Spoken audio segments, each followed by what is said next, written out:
Hello everyone and welcome to my channel. My name is Amanda and in today's video I'm going to show you a few different ideas for knitted projects that you can make for your friends and family. So obviously making something by hand is always going to take longer than buying something for someone, but in my opinion that's what makes it special as well. So personally I love making my presents for friends and family myself. Knitting something for someone can seem pretty daunting, so I thought I would give you a few ideas for presents that you can knit yourself. So these are all going to vary in difficulty and price and time required, and hopefully there's a little bit for everyone.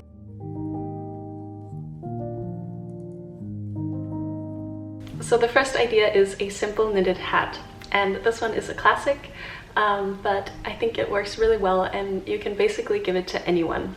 So obviously there are loads of different patterns out there. For this video I'm going to show you a pattern that I made myself. I'll link to it and put it up on my website if you are interested, but of course there are lots of different options out there. I'm making this one as beginner friendly as possible and hopefully also make a pattern that's easy to understand and follow.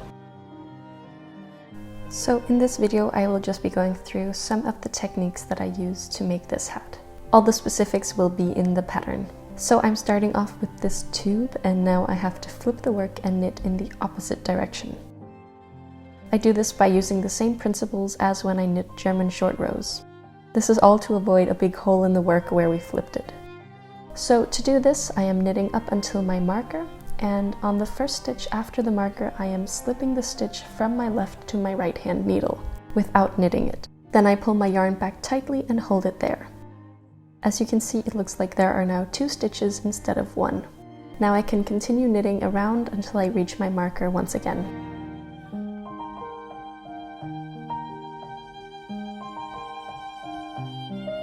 When knitting the stitch where I flip the work, I am going to knit as 1 single stitch, not 2.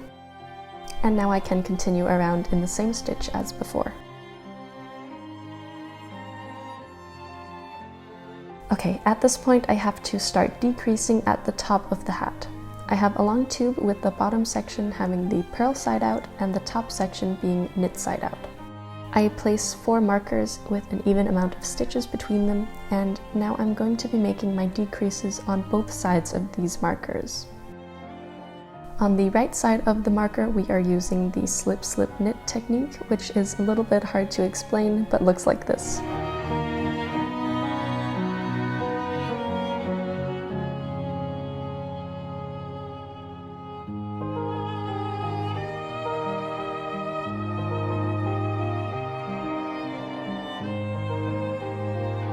On the left side of the marker, I'm doing a simple knit 2 together decrease.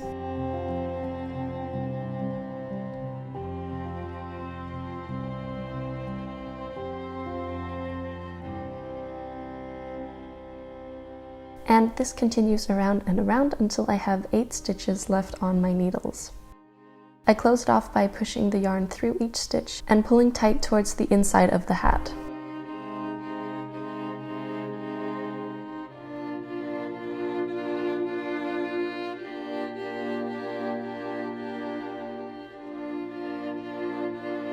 Now all I have to do is fold up the bottom section of the hat so the smooth side faces out and attach it loosely with needle and yarn. I use a few safety pins to make sure I follow the same row of stitches all the way around.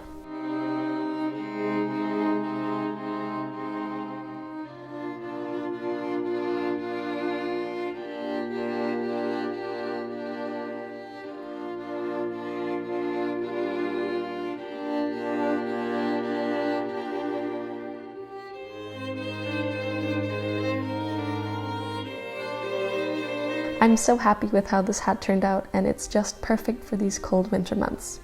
You could literally make this for anyone, whether it's a mom, dad, grandparent, or friend.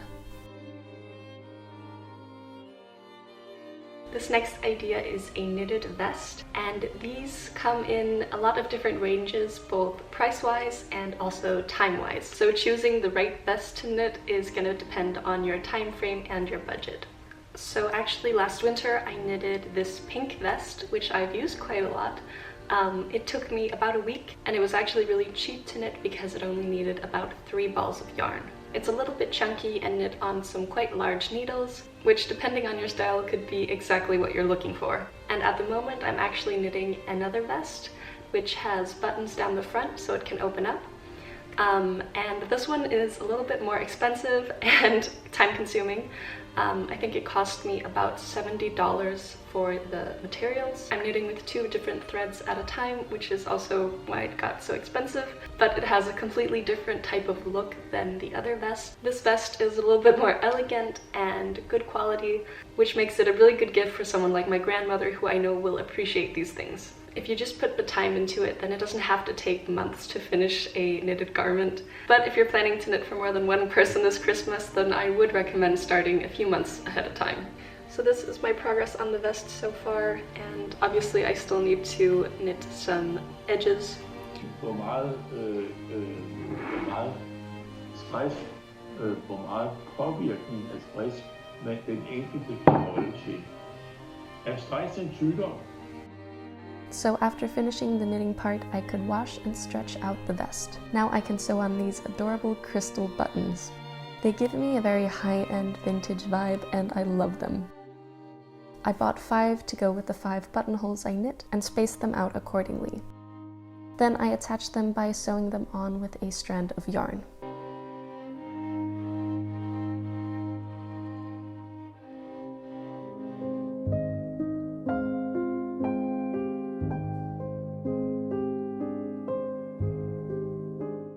And this is how the vest came out.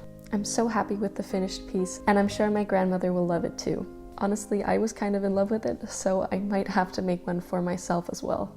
I apologize for the crazy lighting in this video, but I live in a country where it is dark half of the year, so there really isn't much to work with.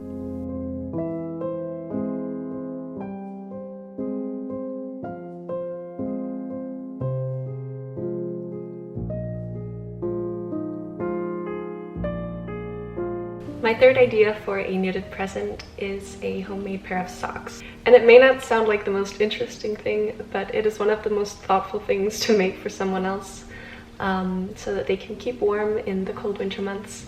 And you can personalize them in so many different ways. So for my mom, I'm making a pair of white ruffle socks. And I think these are so adorable, but of course they are a little bit more advanced to knit. You can find so many different patterns out there with different difficulty levels and styles. But for most of them, you're going to have to knit with double pointed needles. They look like this, and they do take a little bit of getting used to. So instead of the circular needles, you will be knitting with 5 double pointed needles, which is something to take into account if you haven't tried it before. I really hated using double pointed needles in the start because I thought that they were just so clumsy and it was really hard to kind of handle. But now I really enjoy knitting socks because it is a little bit more detailed work with more different fun techniques to try. But I think with the help of a few YouTube videos and a little bit of patience, anyone can knit a pair of warm, chunky socks.